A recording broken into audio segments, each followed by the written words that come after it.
अध्याय 13वां। श्री गणेशाय नमः। हे संतवर्द श्रीधर, हे दया के सागर, तमाल नीलद तारो मुझे, हे गोप गोपी प्रियकर। आपका ईशत्व देखने कभी उस विधाता ने गाय बछड़े चुराए थे यमुना तट पर गोकुल में। तब आपने लीला कर गोये और बछड़े बनकर अपने ईशत्व का ज्ञान ब्रह्मदेव को दिया कर। यमुना के जल के अंदर कालिया का मर्दन कर रमणक द्वीप भेजा उसे, गोपों को कर दिया निडर। वैसे ही मेरे दुर्भाग्य को खंडित करना है आपको, गोपो जैसा सब तरफ से निर्भय कीजिए दास गणों को। हूँ अज्ञानी भक्त आपका, लेकिन मुझ पर करना कृपा। यद्यपि मैं जानता हूँ अधिकारी हूँ नहीं इसका, बात यह है भी सत्य, पर देखो ना मेरा अंत। अपने कृपा कटाक्ष से चिंता मिटा दो हे भगवंत। श्रोताओ रहो सावधान, बंकट हरि लक्ष्मण चंदा लेने निकल पड़े। विठो जगदेव आदि जन भाविकों ने चंदा दिया, नास्तिकों ने प्रश्न किया, महाराज के लिए आपने चंदा क्यों इकट्ठा किया। महासंत वे है कहलाते, चमत्कार भी है दिखाते, फिर उनके मठ हेतु आप चंदा इकट्ठा क्यों करवाते। खजांची उसका है कुबेर, घूम रहे हो क्यों दर दर, उसे चिट्ठी लिख देना पाओगे फिर धन सत्वर। जगदेव ने कहे वचन सुनकर उसका भाषण, आपका कल्याण ही है इस भिक्षा का कारण। श्री गजानन के लिए आश्रम मठ नहीं चाहिए, यह सब कुछ तो है बस आपके कल्याण के लिए। त्रिलोक है मठ महाराज का, सारे कानन उनकी वाटिका, इतनी सुंदर वसुंधरा ही पलंग बन गई है उनका। अष्टसिद्धि दासी समान, जिसके घर करती है काम, उसे किसी की क्या परवाह, उसकी तो अलग है शान। सूर्य जग का प्रकाशक, अंधेरे का विनाशक, उस सूर्य को प्रकाश के सकता है क्या कभी दीपक। सूर्य स्वयं ही प्रकाशमान, दीपक का नहीं प्रयोजन। डिंडोरा जरूरी नहीं जब सार्वभौम का करना हो भूषण। धन्य ऐहिक वैभव चाहता मानव सदैव, पुण्य कृत्य करने से करते इच्छा पूर्ति देव। रोग व्याधि नष्ट करने औषधि आती है काम में, प्राण के लिए नहीं है वह, बात रखना यह ध्यान में। रोग केवल शरीर को है, रहता नहीं प्राण को है। जन्म मरण भी शरीर को है, न अंदर की जान को है। वैसे सबकी संपन्नता अगर रखनी है सर्वथा, पुण्य रूप औषधि का है इलाज है करना पड़ता। संपन्नता है शरीर एक, अनाचार है रोग अनेक, पुण्य कर्म रूप औषधि उस रोग की है नाशक। अतः कुतर्क नहीं करना, पुण्य संचय करते रहना, अपने कर्मों की जमीन में पुण्य कर्म के बीज बोना।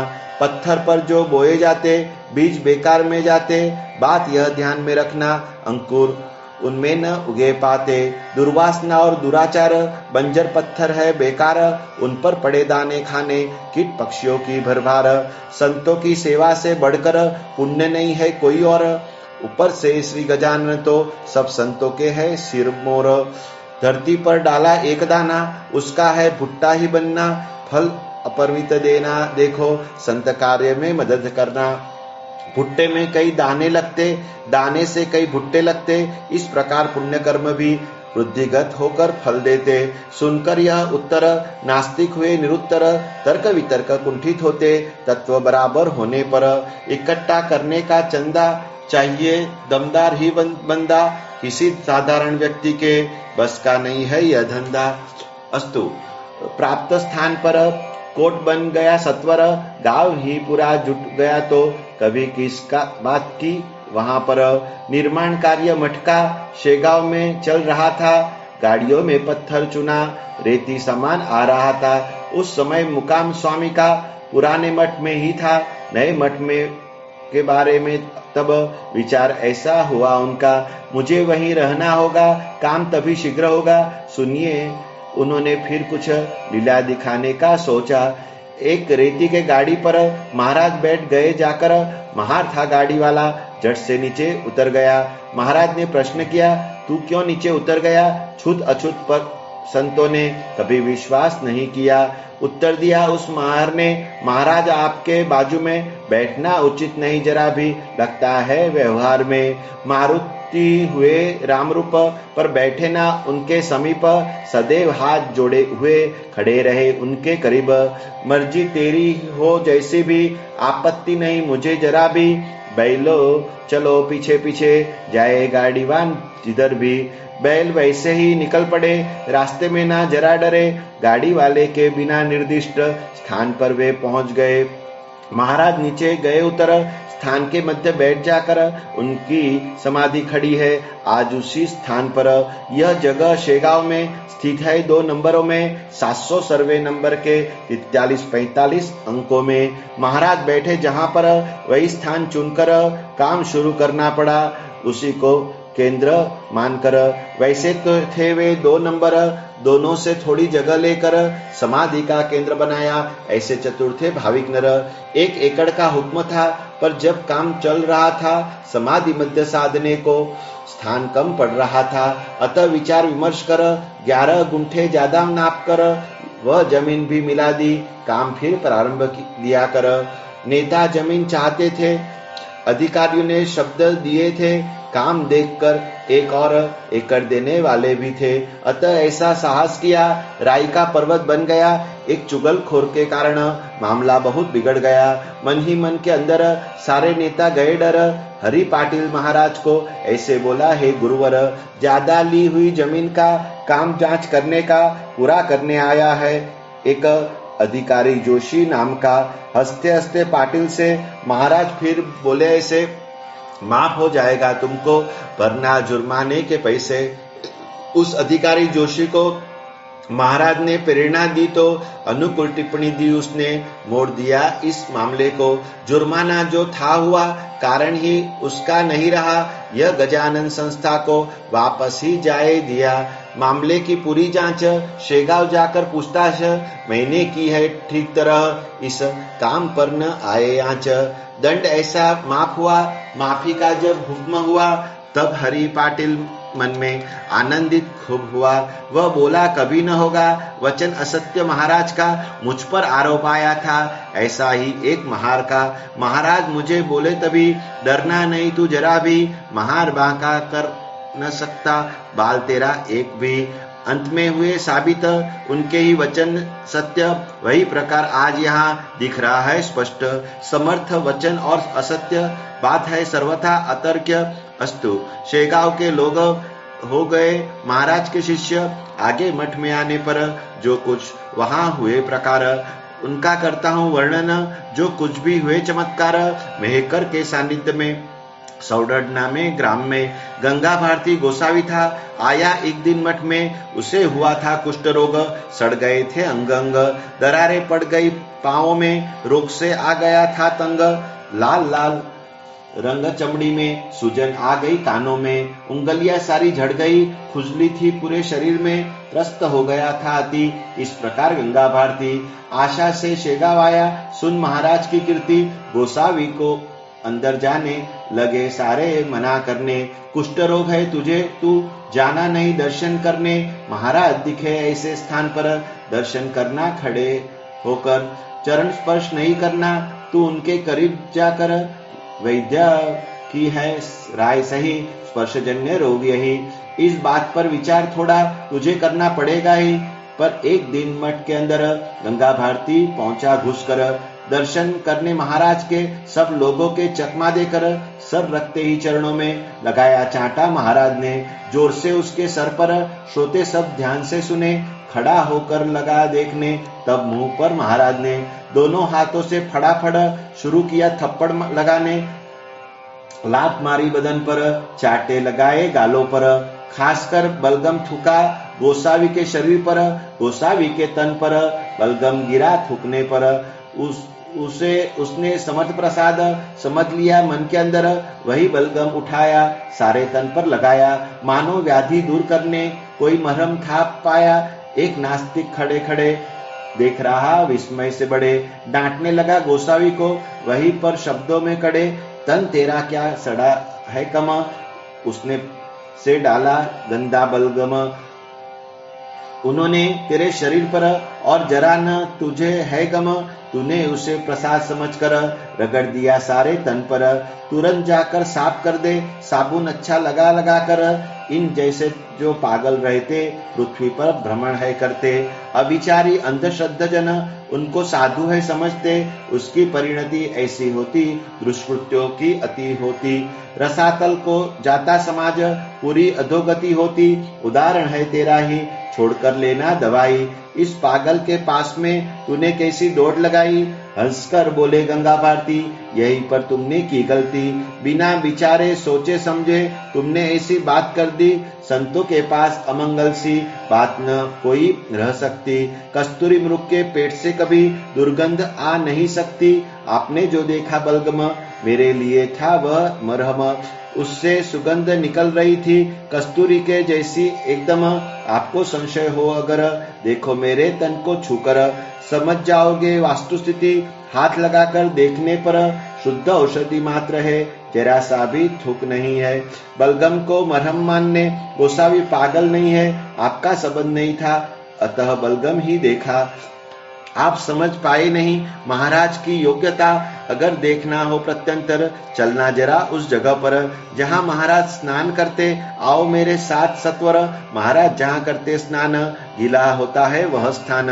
रोज तन पर लगाता हूँ उस मिट्टी को औषधि मान। आपस में यह चर्चा कर दोनों पहुंचे उस जगह पर। गोसावी का बात का आया नास्तिक को प्रत्यंतर। मिट्टी वहां स्नान स्थल की दोनों ने उठाकर देखी।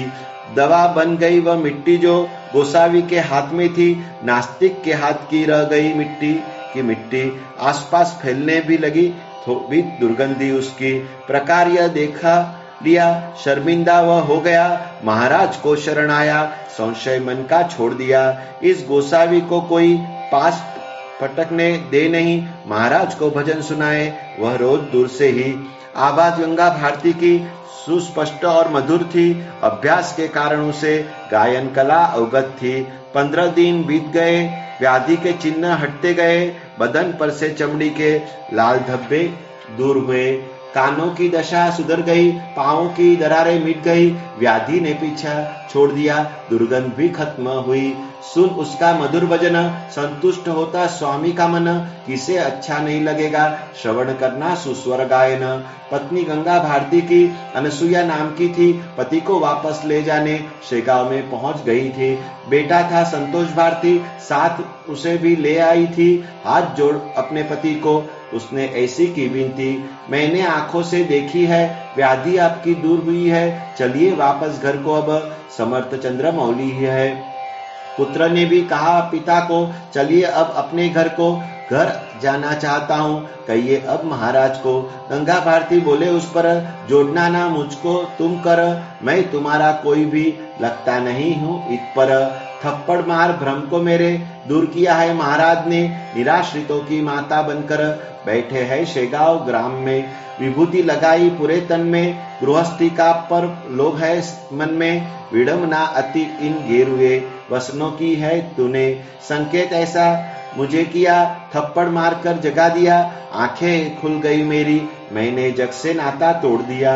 हे संतोष भारती कुमार, ले जाओ माँ को अपने घर। सौडत को तुम वापस जाओ, रुको नहीं जरा यहाँ पर। इसकी आयु है जब तक, सेवा करना तुम तब तक। इसे दूर नहीं करना तुम जीवन के उस अंतिम क्षण तक। माँ की सेवा जो है करता, प्रिय हो जाता वासुदेव को। इतिहास तुम भूलो मत कुंडलिक के मातृ प्रेम का। मैं जो वापस लौटा सौडत, व्याधि होगी पुनः पूर्ववत। अतः घर चलने हेतु करो नहीं तुम मुझको मिन्नत। अब तक तो था तुम सबका, अब बन गया हूँ ईश्वर का। कुछ तो सदुपयोग करूँ मैं मिले हुए इस नरजन्म का। आज तक जो बीत गया नर जन्म बेकार गया। अब जागू तो 84 का, समझो चक्कर छूट गया। महाराज की है कृपा दृष्टि, धुंध से मेरी हो गई मुक्ति। परमार्थ रूप इस खीर में डालो ना तुम मोह की मिट्टी। ऐसा समझाया पत्नी को, पुत्र के साथ सौडत को भेजकर गंगा भारती ने अपना लिया शेगांव को। महाराज का भजन कीर्तन भक्ति से करता था गायन, इस कला में निपुण था वह। मुग्ध होते थे सारे जन।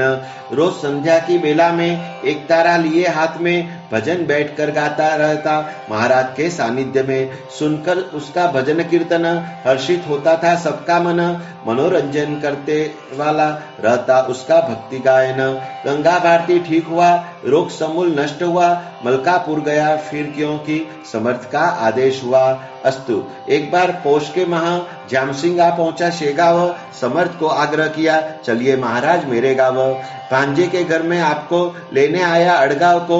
तब वहां वचन आपने ऐसा दिया था मुझको, मैं अभी नहीं आ सकता, आग्रह मत करना वृथा, जाऊंगा जरूर फिर कभी, वादा करता हूँ पक्का।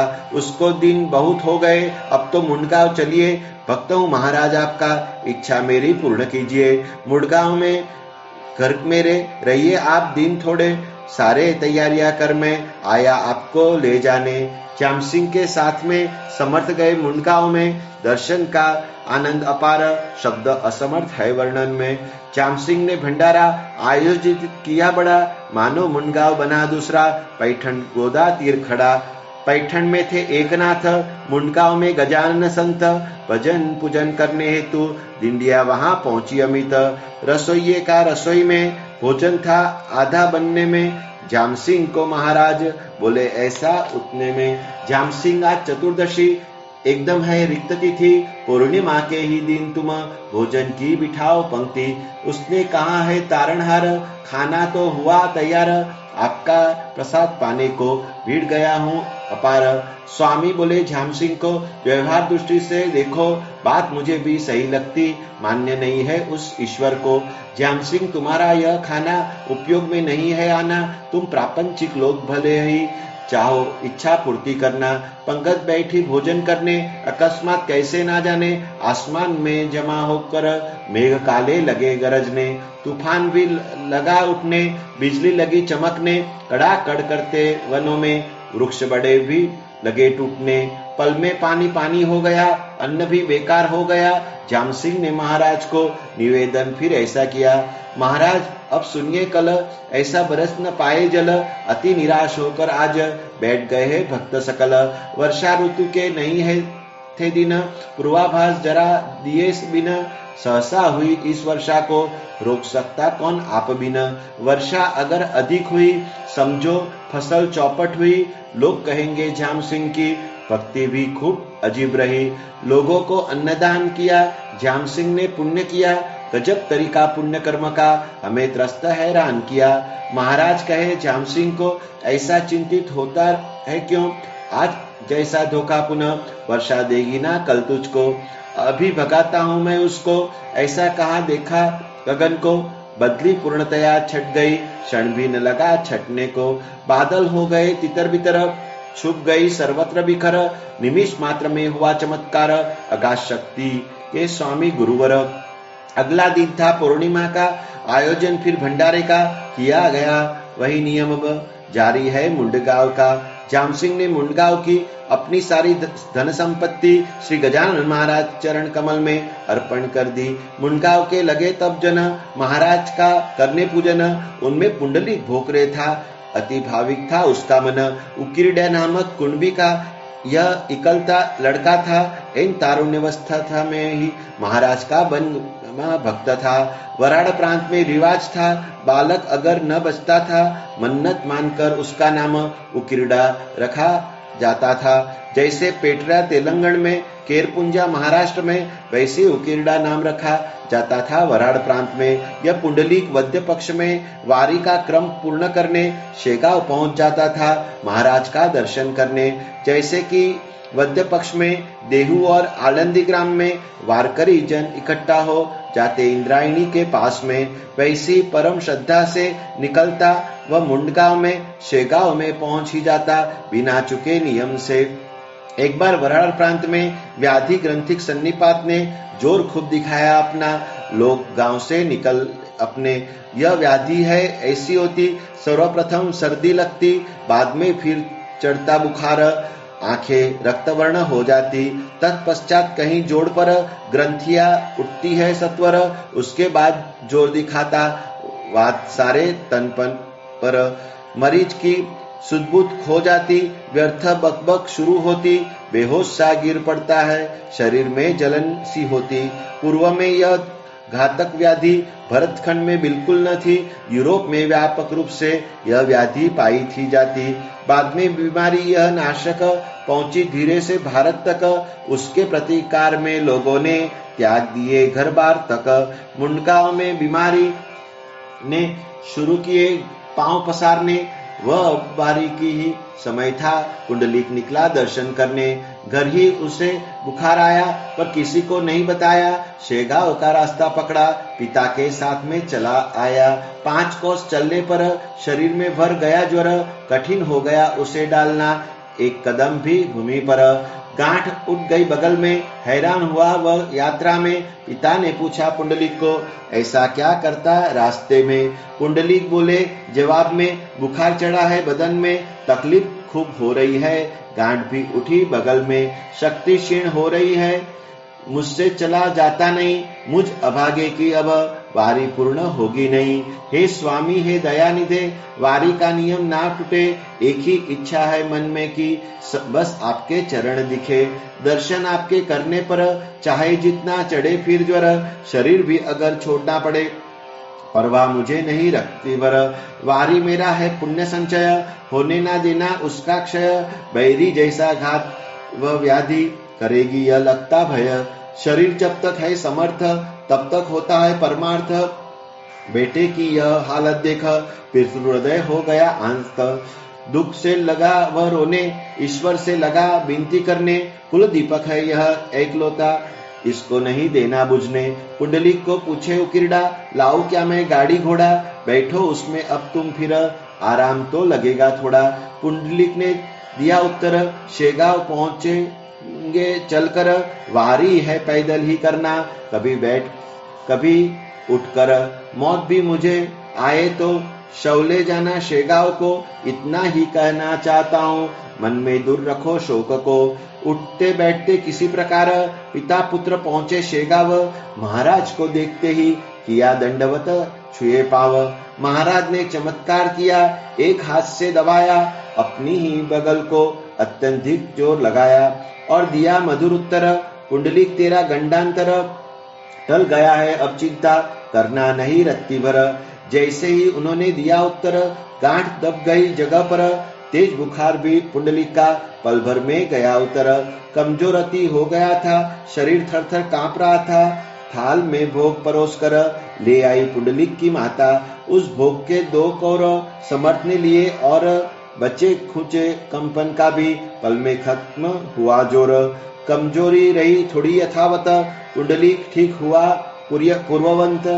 आंखें खोल देखो अंधो, गुरु भक्ति का फल अमृतवत। गुरु में अगर योग्यता रही, सेवा व्यर्थ जाती नहीं। काम धेनु घर में हो तो क्यों, इच्छा पूर्ति होगी नहीं।